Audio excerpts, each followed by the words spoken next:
Welcome to the FaceTime with God podcast. I'm your host, Kay Farrar, and yes, you have tuned in to the right place because we're bringing Christ to the culture and the culture to Christ. Because the gospel's not for old times, it's for all times. So we've got relevant topics, real people, and we're starting right now.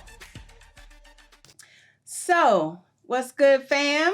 Kay Farrar here with another edition of FaceTime with God, and I am so excited. I have one of my former coworkers of Miss Marcy's Homemades, one of her several businesses, and we're going to hear all about it today.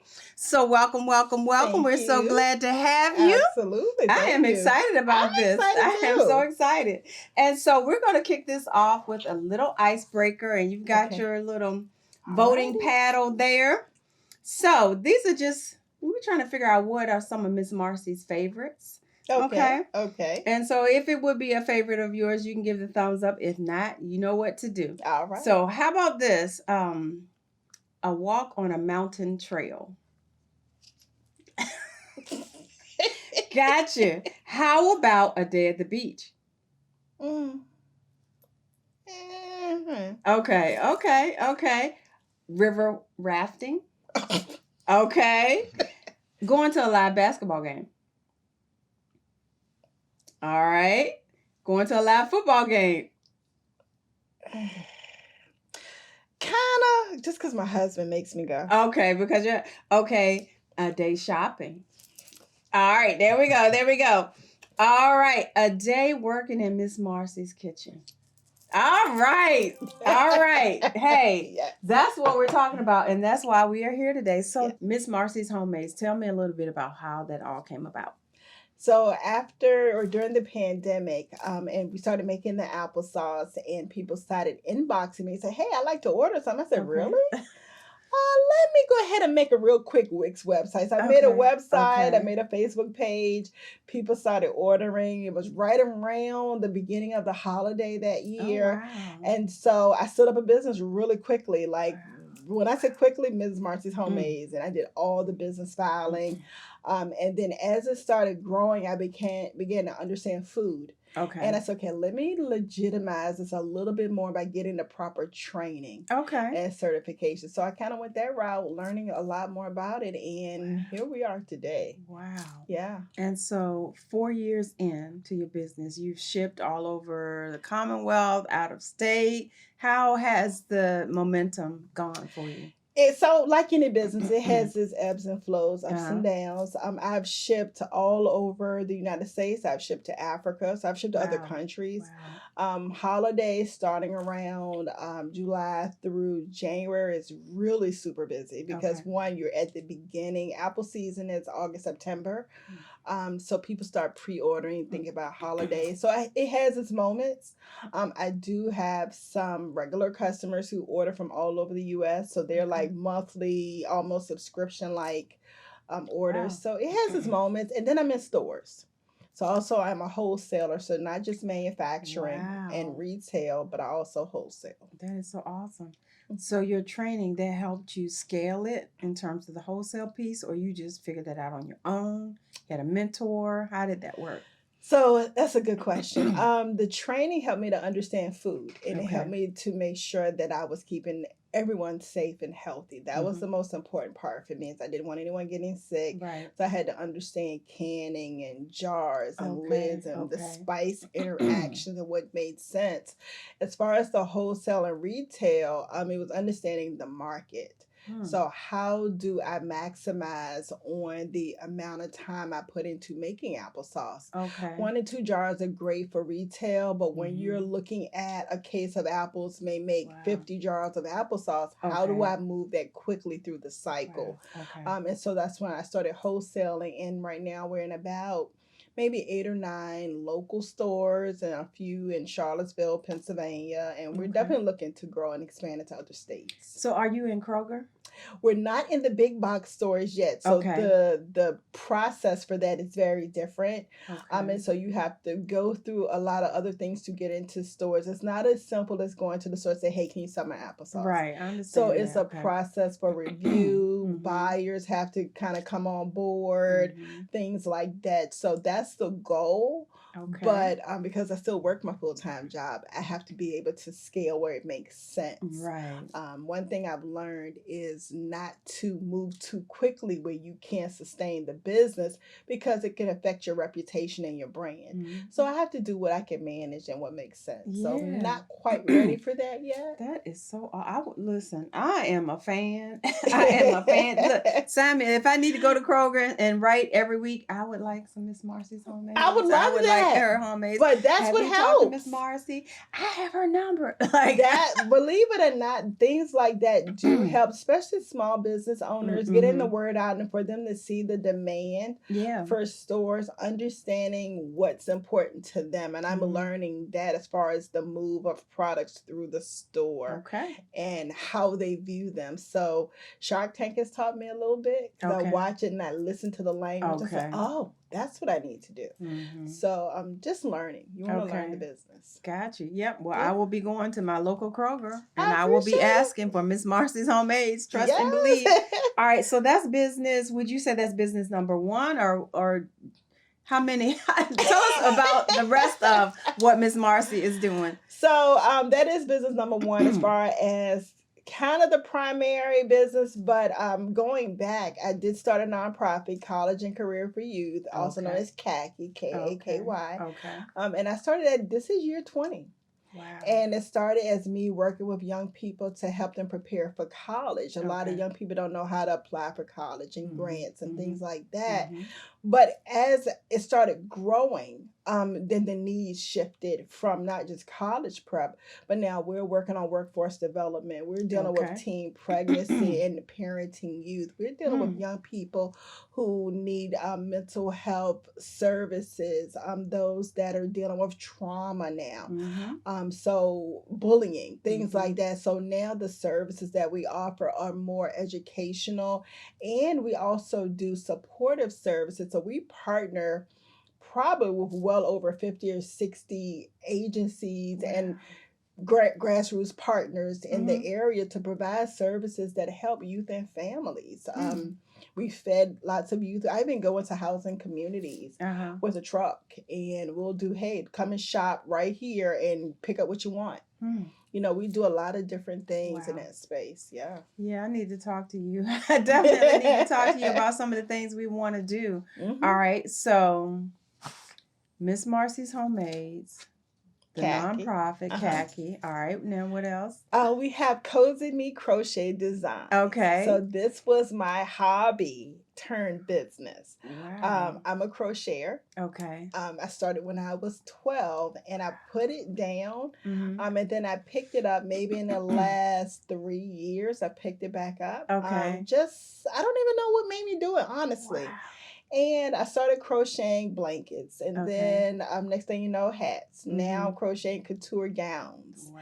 and 3-piece suits and Wow. pants and Uh-huh. blazers Uh-huh. and you name it. Clothing is kind of my niche. I Uh-huh. do other things, blankets, socks, things like that, Okay. scarves. Okay. But yeah, so I started crocheting clothes, and so why not? One thing I've learned is to take my knowledge, Mhm. and I like to make it part of my legacy.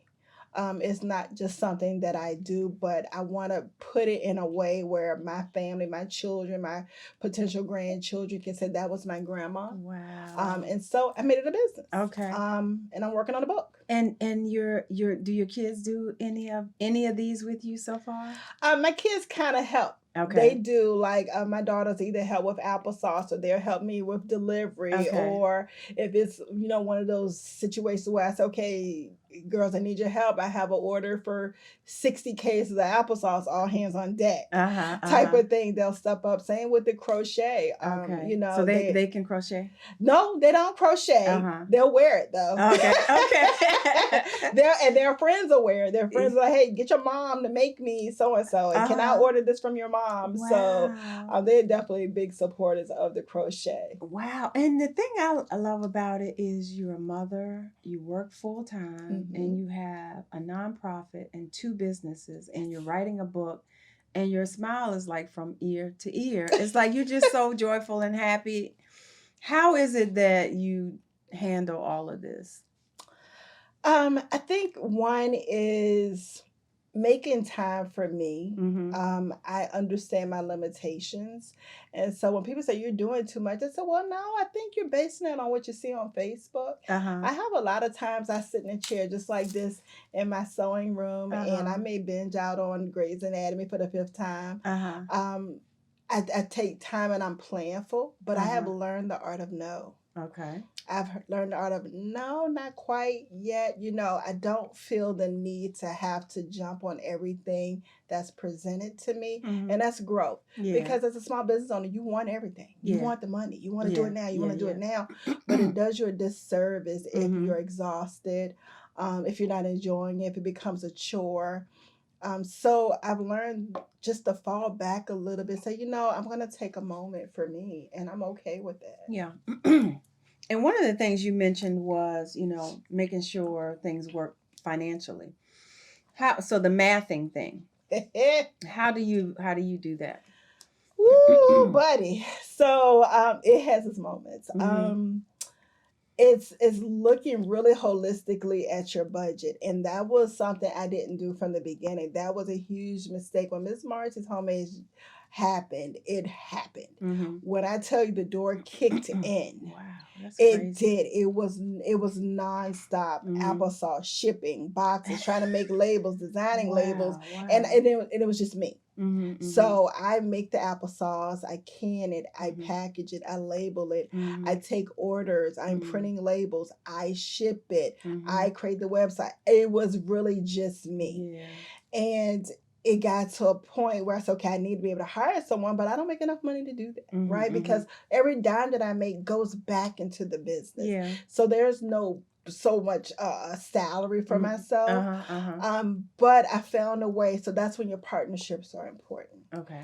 Working with the workforce center to get an employee, and they'll pay that person to work for me. Wow. Working with the Never school heard of system. that. Yeah, Okay. the Virginia Career Works also has they have pay work experience where they'll have people. You may have someone that you want to hire. You can send them to them, enroll in their program, work with them logistically. Once they're on the books, then they can come back and work for you, and they pay that person directly. Never heard and of so that. That's what I do. So you do have employees I that have way? one. I have Okay. one that's my administrative assistant, which has been a huge help. Wow. Because she helps keep the contract straight. She helps with the email correspondence and little things like that I may forget. Hey, don't forget to order labels. Hey, don't forget to do this. She'll make a list. Here's some things you need to do. Wow. Thank you for keeping me straight. Now I'm looking at the next level of, okay, I'm going to have to start really training someone to make applesauce. I work with a co-packer. Okay.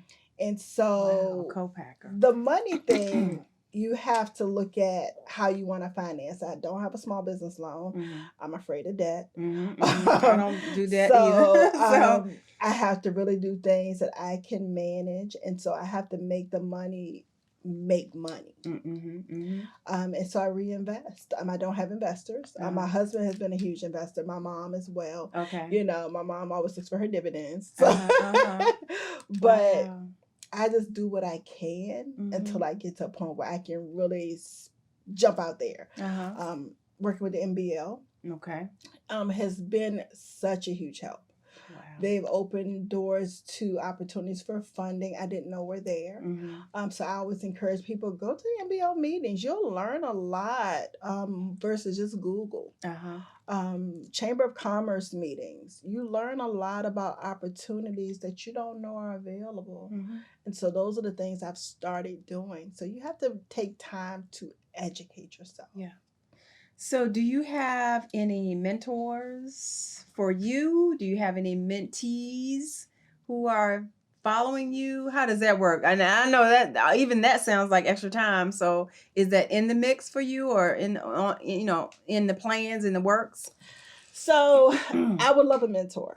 Okay. I've been seeking a mentor. I've had a lot of people who claim to be mentors, but I haven't seen the mentorship in action. Gotcha. So you have to be very careful when you're seeking a mentor. Someone who has what you're looking for. Yeah. Like, I'm not looking for someone who makes applesauce, but maybe you understand the food business. Maybe you understand marketing. Maybe there's some things where I need help. So knowing what you need. Mine was distribution, understanding how do I mass produce and get into the bigger stores. So I need to find a mentor who can get me there, who can direct me. I don't need someone to tell me about fruit. I kind of got that. So understand what you need and seek that out. Talk to people, go to these meetings. Have the meetings, even if it's a Zoom. I mean, I do a lot of meetings on my phone, Have you thought about, I know you mentioned Shark Tank. Have you thought about going on there? I would love to at some point, but listening, you have to understand the financials inside and out. Yes, you do. You have to understand not just your ROI, but your cost per and what your market valuation is. How did you come up with that? You have to understand your target market, your competitors. It's a lot to understand. So to go on Shark Tank, I want to make sure I know this industry inside and out.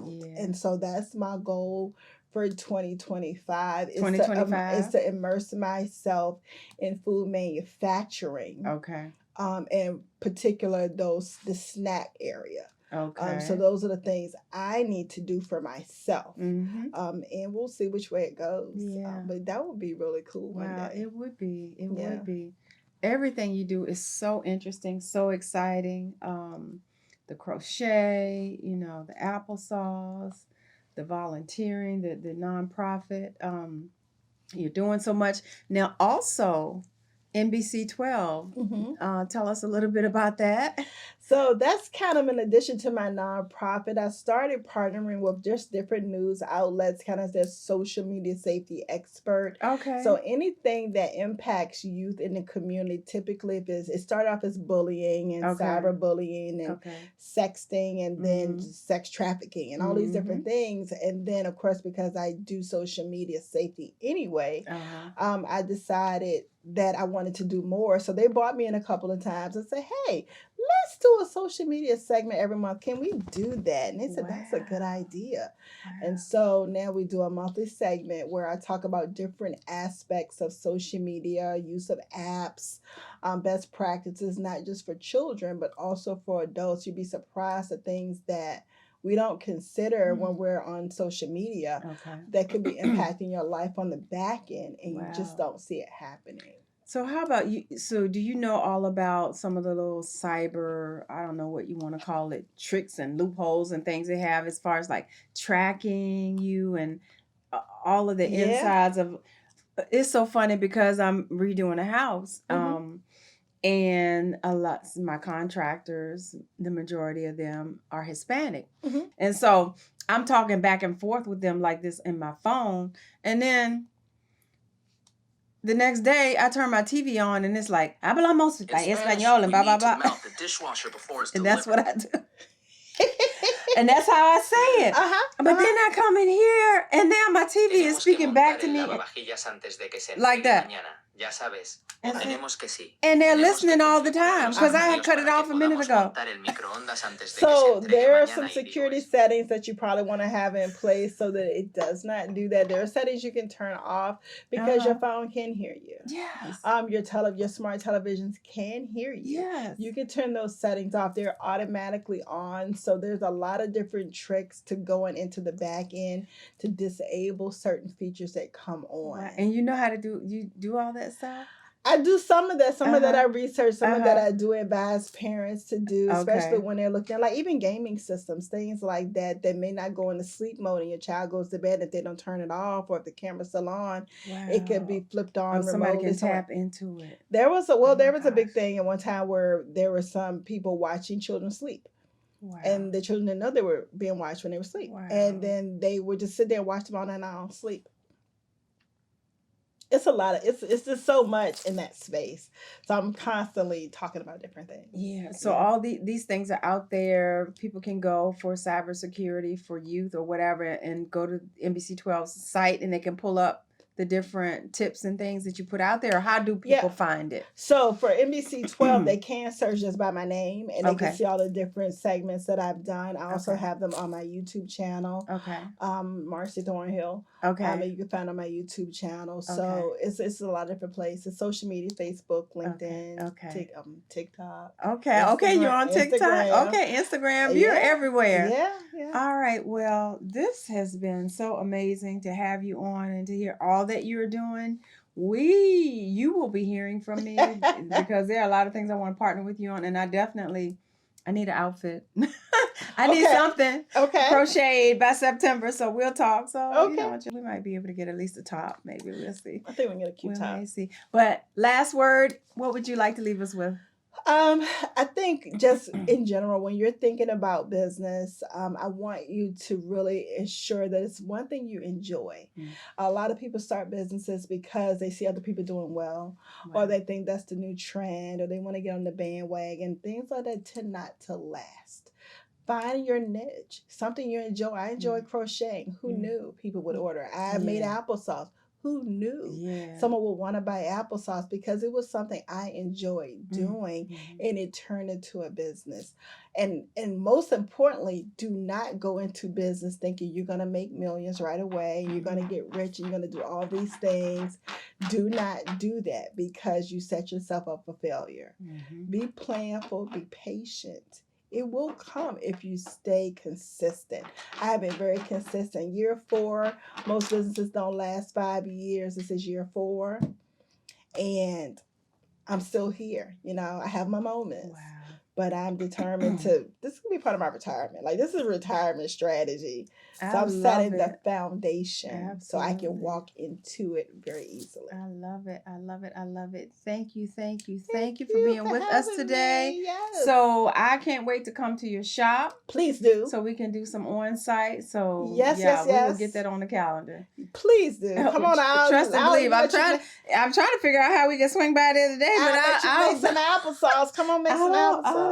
I do applesauce. I was like, I got a little free time. Maybe I come make some applesauce. I do applesauce making classes. I do. I've had people come in, like 2 or 3. I think I had like 6 ladies came as a group, and they all had their little aprons. Wow. I had everything laid out, and they all left with their own custom jar. They picked the fruits that they want in their applesauce. I blended it. They had blenders and everything.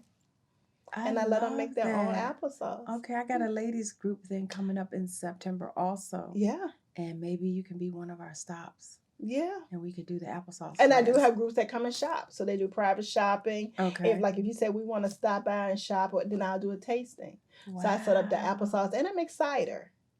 I do different flavors of cider. Hibiscus, mint, peach, strawberry, blueberry.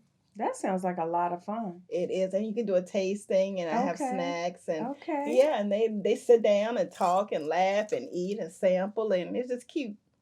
I do that too. Yeah. You will definitely be hearing from me. Yes. So thank you, Miss Marcy. Yay!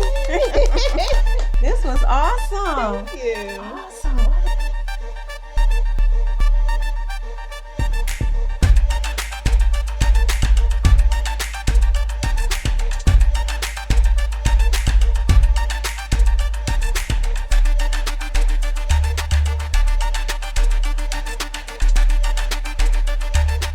Colossians 3:23 and 24. And whatever you do, do it with all your heart as unto the Lord and not unto men, knowing that it's of the Lord that you shall receive the reward of the inheritance, because you serve the Lord Christ.